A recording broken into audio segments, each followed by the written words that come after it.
Hello, എല്ലാവരും സുഖമായിട്ടിരിക്കുന്നു വിശ്വസിക്കുന്നു. മക്കളെല്ലാം സ്കൂളിൽ പോയിരിക്കുമല്ലോ അല്ലേ? ഇന്നത്തെ വിശേഷം എന്താണെന്ന് അറിയാനായിട്ട് ഇരിക്കുന്നുണ്ടാവും. ഇന്ന് ഭയങ്കരമായിട്ട് വിശേഷമൊന്നും ഇല്ലെങ്കിലും ചില ടെസ്റ്റുകളൊക്കെ ഉണ്ട് താനും. അതെന്തൊക്കെയാണെന്ന് നമുക്ക് നോക്കിയാലോ. അതായത് അമ്പലങ്ങളുടെ ഒരു വലിയൊരു ലിസ്റ്റ് തന്നെ അമ്മയാണെങ്കിൽ മകന് വേണ്ടിയിട്ട് സാഗറിൻ്റെ കയ്യിലേക്ക് കൊടുക്കുകയാണ് കേട്ടോ. സാഗർ പറയുന്നുണ്ട്, ഇനിയിപ്പോൾ എന്ത് ചെയ്യാനാണ്? നിങ്ങൾക്ക് സ്ത്രീകൾക്കാണെങ്കിൽ എന്തെങ്കിലും ഒരു ചെറിയൊരു പൂജയ്ക്കോ വഴിപാടിനോ കൊടുത്തതിന് ശേഷം മാറി നിന്നാൽ മതി. ഞങ്ങൾക്കാണല്ലോ ഇനിയിപ്പോൾ പാട്. ഇനി ഞാനാണെങ്കിൽ ശയനപ്രാശനോ എല്ലാം ചെയ്യണമായിരിക്കും. തല ഇനിയിപ്പോൾ മുട്ടയടിക്കണമായിരിക്കും. അങ്ങനെ ഓരോന്നൊക്കെ ചെയ്തു അല്ലേ? അതൊക്കെയല്ലേ ഉദ്ദേശം? സുജാത പറയുന്നുണ്ട്, ഇപ്പോഴെങ്കിലും സാഗറിന് മനസ്സിലായല്ലോ, അതൊക്കെ തന്നെയാണ് ഉദ്ദേശം. മകന് വേണ്ടിയിട്ട് എന്തു ചെയ്യില്ലേ? എന്നാലേ ഞാൻ ആ തീരുമാനം മാറ്റിയിട്ടുണ്ട്. ആ സമയത്ത് സുജാത അങ്ങ് പിണങ്ങി നിൽക്കുന്നുമുണ്ട്. അപ്പോഴേക്കും സാഗർ അങ്ങോട്ട് സമ്മതിക്കുകയാണ്. ശരി, ഇനിയിപ്പോൾ താൻ പറഞ്ഞാൽ കേട്ടില്ല എന്ന് വേണ്ട.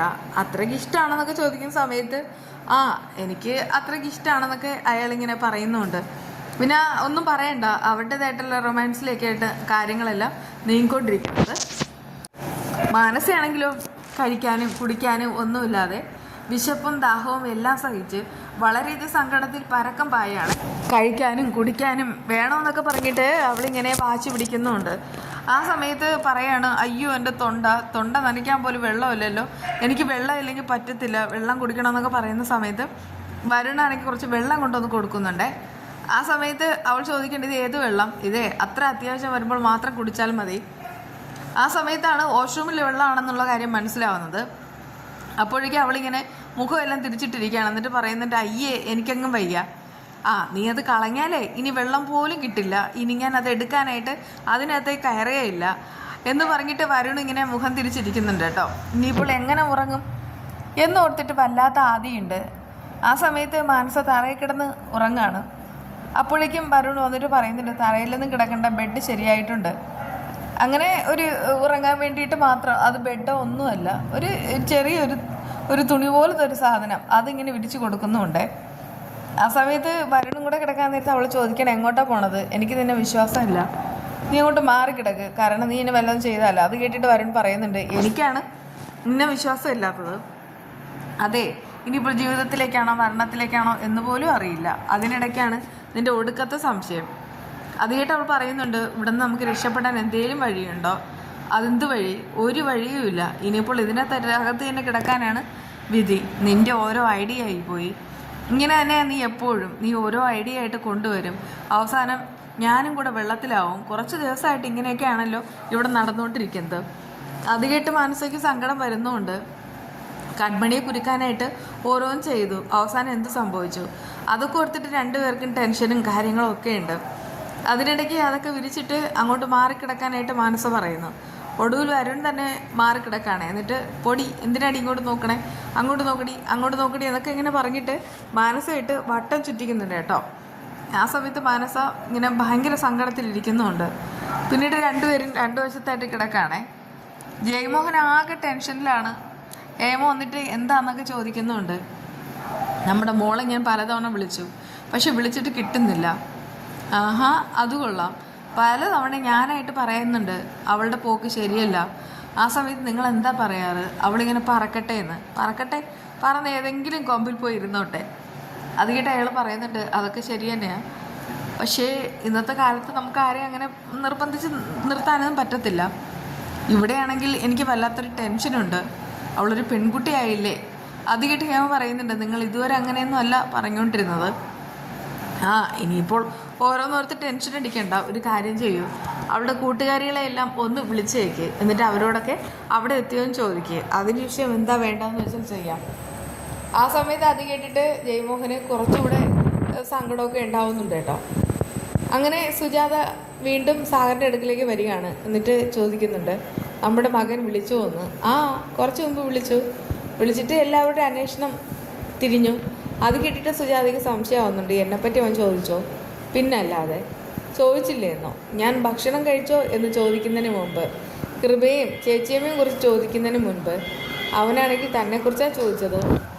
തൻ്റെ വിശേഷങ്ങൾ ചോദിച്ചു, താൻ ഉറങ്ങിയോ, ഫുഡ് കഴിച്ചോ എല്ലാം ചോദിച്ചു.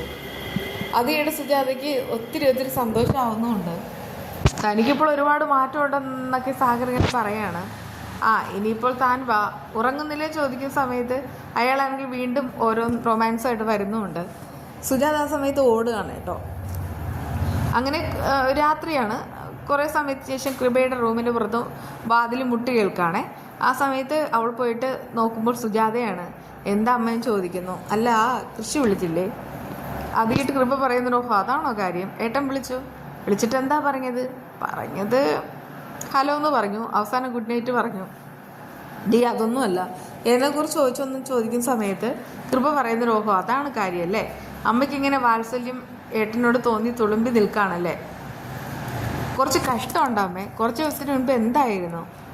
ഏട്ടൻ അമ്മയുടെ മകനല്ലാന്ന് അറിയുന്ന ആ ഒരു സമയത്ത് ഏട്ടൻ്റെ പേര് പറയുന്ന പോലും അമ്മയ്ക്ക് സഹിക്കില്ലായിരുന്നു. അമ്മ ഇങ്ങനെ ഏട്ടനെക്കുറിച്ച് വളരെ മോശമായിട്ടാണ് ചിത്രീകരിച്ചുകൊണ്ടിരുന്നത്. ഇപ്പോഴത്തെ മോഹനെ കാണണമെന്ന് പറഞ്ഞിട്ട് വാശി പിടിക്കുന്നു. ഇതെവിടുത്തെ ന്യായം? അത് കേട്ട് സുജാത പറയുന്നുണ്ട്, അതെ, നീ ഒന്ന് അവനെ വിളിച്ചതാ. ആ സമയത്ത് അവൾ ചോദിക്കണം, ഇതിനേക്കാളൊക്കെ നല്ലത് ഏട്ടനെ ഇവിടെ കൊണ്ട് നിർത്തുന്നത് തന്നെ നല്ലതാണ്. അത് കേട്ട് അവർ പറയാണ്, അതൊന്നും അല്ലടി, അവന് കുറച്ച് ലക്ഷ്യങ്ങളൊക്കെ ഇല്ലേ, അതൊക്കെ നേടണമെന്നല്ലേ പറയുന്നത്. നീ ഒന്ന് വിളിക്ക്, സംസാരിക്കുന്നത് എനിക്ക് കേൾക്കാമല്ലോ, സ്പീക്കർ മോഡിലിട്. അവൾ പറയുന്നുണ്ട്, എൻ്റെ പൊന്നമ്മേ, ഏട്ടന് കുറേ ലക്ഷ്യങ്ങളുണ്ടെങ്കിൽ ആ ലക്ഷ്യം നേടിടാനായിട്ട് നമ്മളിങ്ങനെ കാത്തിരിക്കണം. ആ സമയത്തൊക്കെ ഏട്ടനെ കാണണമെന്നും വിളിക്കണമെന്നും അമ്മയ്ക്ക് തോന്നും. പക്ഷെ അപ്പോഴൊക്കെ അമ്മയാണെങ്കിൽ അത് തരണം ചെയ്ത് ജീവിക്കണം. അതാണ് നമ്മുടെ ആഗ്രഹം. അത് കേട്ട് സുജാത പറയുന്നുണ്ട്, മനസ്സിലായി, ശരി, ഞാൻ ഒന്നും പറയുന്നില്ല. എന്നാൽ രാവിലെ ആവട്ടെ, ഏട്ടനെ വിളിച്ച് ഞാൻ ഒരുപാട് സമയം സംസാരിക്കാം.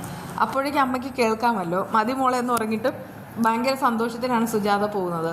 സുജാതയുടെ മനസ്സ് മാറിയതിൽ കൃപയ്ക്കും സന്തോഷമുണ്ട്. രാവിലെ ആവുന്ന സമയത്ത് മാനസ എഴുന്നേൽക്കുമ്പോൾ വരുൺ ഒരു കാലൊക്കെ എടുത്ത് വെച്ചിരിക്കുകയാണ് ദേഹത്ത്. അത് കണ്ടിട്ട് അവൾക്ക് ഭയങ്കരമായിട്ട് ദേഷ്യമാവുന്നു. വരുൺ എന്നൊക്കെ വിളിപ്പിച്ച് ഏൽപ്പിക്കുന്നുമുണ്ട്. എന്നിട്ട് ഇതെന്താണ്, എന്താ ചെയ്തതെന്നൊക്കെ ചോദിക്കുകയാണ്. എന്ത് ചെയ്തതെന്നോ? നീ ആയിരിക്കും എന്തെങ്കിലും ചെയ്തത്. ഞാനാണെങ്കിൽ ആകെപ്പാടെ ഭയങ്കര വിഷമത്തിലായിരുന്നു. രാത്രി ഉറങ്ങാൻ കിടക്കുന്ന സമയത്ത് എന്തൊക്കെയോ പക്ഷികൾ വിളിക്കുന്ന ഒരു സൗണ്ട് കേട്ടു. ആ സമയത്ത് ഞാൻ അങ്ങോട്ടൊന്ന് കിടന്നു, അത്രയേ ഉള്ളൂ.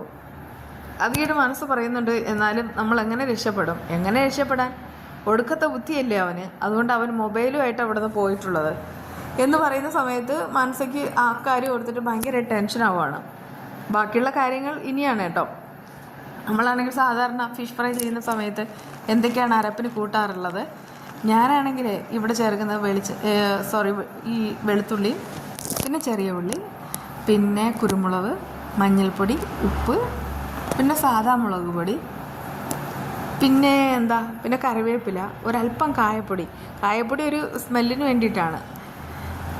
ഉപ്പും ഇതെല്ലാം കൂടെ നന്നായിട്ട് അരച്ചെടുക്കും. എന്നിട്ടാണ് ഇതിലാണെങ്കിൽ മീനിൽ അപ്ലൈ ചെയ്തിട്ട് അരമണിക്കൂർ കഴിഞ്ഞിട്ട് ഫ്രൈ ചെയ്തെടുക്കുന്നത്. ഫ്രൈ ചെയ്തെടുക്കുന്ന ആ ഒരു സമയത്ത് തന്നെ കുറച്ച് കറിവേപ്പിലൂടെ ഇട്ട് കൊടുത്താൽ നല്ല മണമായിരിക്കും. ഈ അയൽപ്പക്കത്തൊക്കെ മീൻ പൊരിക്കുന്നതിൻ്റെ മണം ഇവിടെ അടിക്കാറുണ്ട്. അതുപോലെ തന്നെ നമ്മൾ മീൻ പൊരിക്കുന്ന അതിൻ്റെ മണം അവരും അടിച്ചോട്ടെ. അതിന് വേണ്ടിയിട്ടൊന്നും അല്ല കേട്ടോ, ഭയങ്കര ടേസ്റ്റാണ്. എന്തായാലും ഇങ്ങനെയൊക്കെ ഞാൻ ചെയ്യുന്നത്. ബാക്കി വിശേഷമായി കാണാം. ബൈ.